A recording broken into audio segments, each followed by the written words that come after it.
Okay, hey guys, welcome back to another brand new YouTube video. And today I'm going to be touching on a bit of a different subject. As you can probably tell by the title, I'm finally going to be releasing this as my first history video.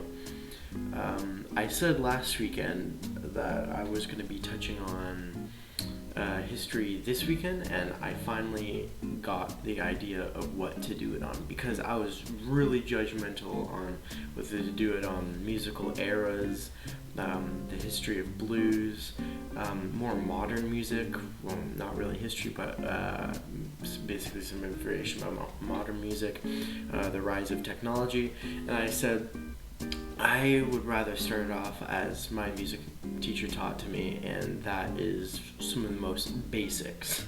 Like, if you cannot go more basic than this for music history.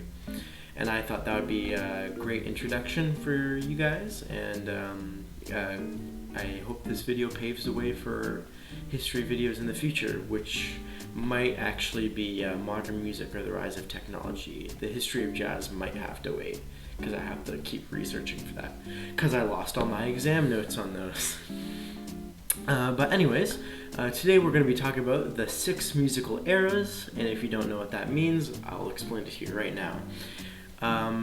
From the medieval times, or whenever music was created, or the first music that was recorded, until present day, it is divided into 6 musical eras known as medieval, Renaissance, Baroque, classical, romantic, and modern. So those are your 6. And I'm just going to be going through them, giving you 1 or 2 facts, maybe a composer or 2 if I have some. But here we go. So first off, we have medieval. And medieval is very monophonic, meaning that it was mostly voice. There was not instrumental at all, and it was made up of mostly male voices and chamber choirs. There was not a lot of harmony, and we had this thing called the grand staff. I'll put it up on screen right now. Basically, if you look at music, or if I were to play this chord progression, my right hand would be written in treble clef, like you see here, and my left hand would be written in bass clef. But if I were to play that song in the medieval times, or medieval music era, it would be written on this scale, which has 11 different ledger lines and combines treble clef and bass clef into one, with the middle C, which is it is the very middle line. Because whenever you're playing treble clef, you see on the ledger line there's that one note C. Well, that actually is the highest note in the bass clef that connects the two, and that is what the grand staff is. It's just the treble clef and bass clef combined into one. But in the medieval era, the church was mostly in power. There's a lot of polyphony, but as you know, life was very difficult with the bubonic plague and everything. But most importantly, this time was from 500 AD to 1400 AD. So that's your little timestamp for the medieval era. Second, what came next is the Renaissance era. And you guys probably already knew this, but that stands for rebirth. The rebirth of culture, music, architecture. It was just everyone started actually thinking about things. That's when the printing press was created. You know, there's a lot of instrumental music coming out. There's larger orchestras. You know, Leonardo da Vinci, the guy who came up with all those cool inventions. It was mostly in Germany and Italy, so Western European. So the architecture, like, people actually started thinking of arcs. Like, there was all these different fancy cones, all these different shapes happening in architecture. So a lot of different things happening, but mostly we're trying to focus on music. Composer you can look up is William Byrd. Byrd is spelled B-Y-R-D. I'll put it on the screen right now. But he definitely focused on making sure he used instrumental music. Not a lot of vocal music, but he kind of combined the two from the medieval era as well. But the Renaissance era lasted from 1400 AD to 1600 AD. So there's your timestamp. The Baroque music era was this kind of birth of strings and operas. opera is like it's like singing, but explaining a story, but through voice, not telling it like I'm talking to you. It would most likely be through sounds, chord progressions, even though there's not many chord progressions, but the change in dynamics as well, articulations. Opera is definitely something that impacted the Baroque era. A lot of annotations such as dynamics and improvisation. Improvisation was left open to some players, so those dynamics and improvisation definitely were center stage for the Baroque era.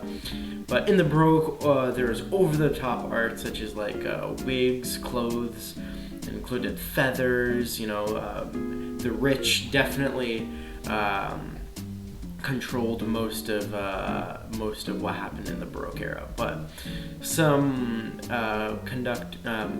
composers included Bach, Lully, Monteverdi. I think I pronounced that right, but it's a very Italian name. But the timestamp for the Baroque era is 1680 to 1750 AD.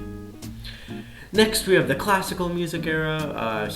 This is probably one of the most well-known because there's classical music. There's classical 97.3 FM here in Toronto.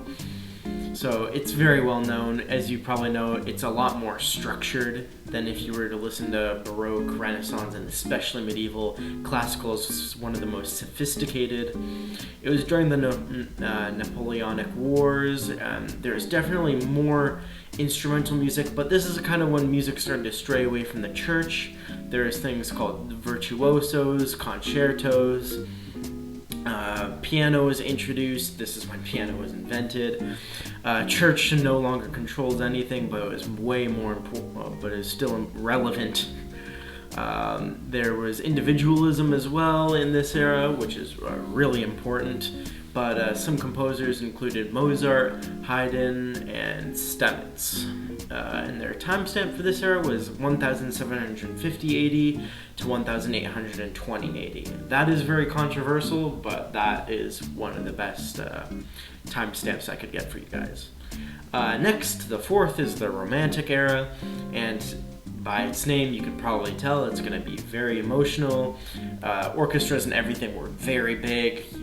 You can look at a composer like Wagner. He had like 4 tubas in his one orchestra. It was crazy.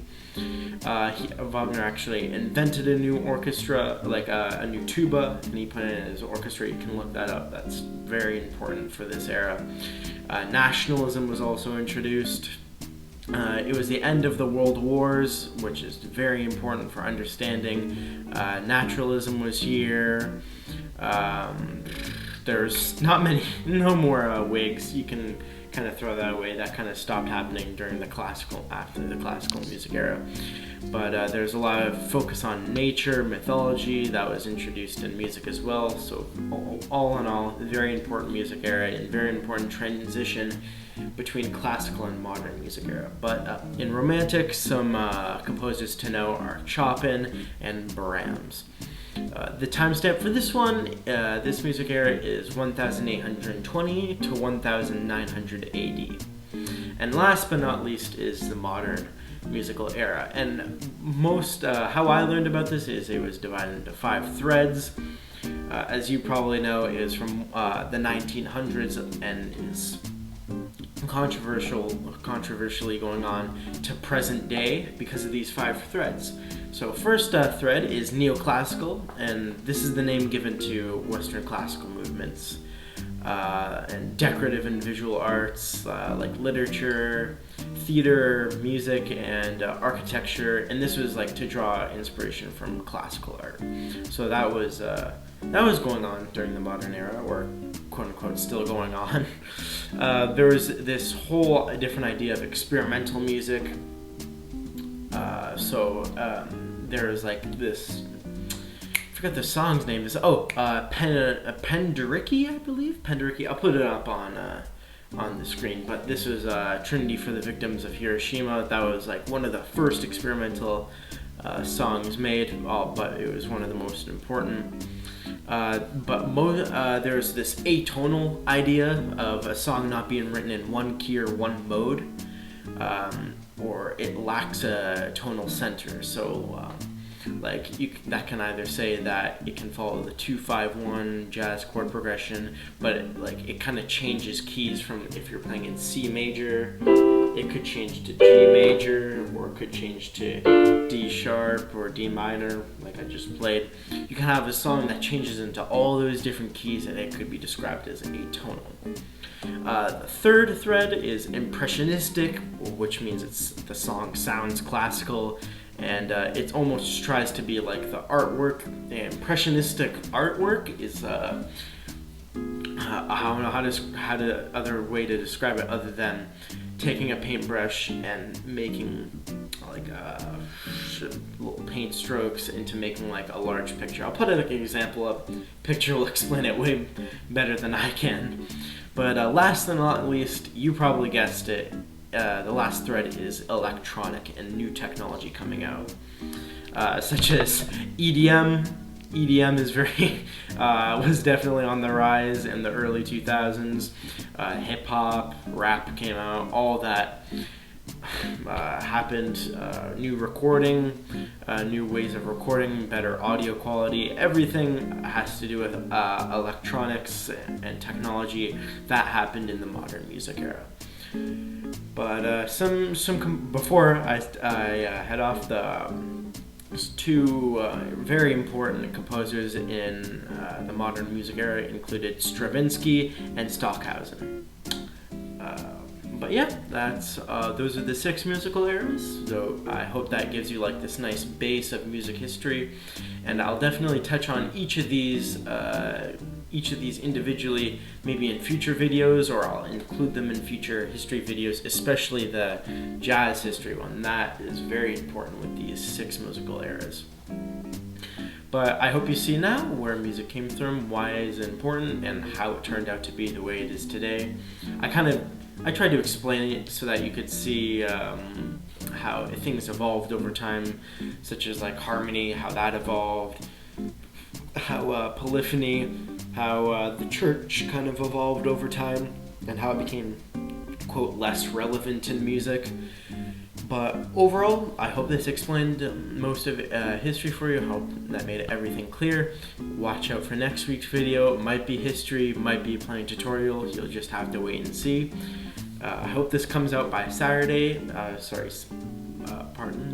Sunday, because I'm on a hockey tournament, and I'll see if the Wi-Fi keeps up with me. If not, and you're watching this on a Monday or a Tuesday, I apologize. I did not have good Wi-Fi while I was on my hockey tournament over the weekend.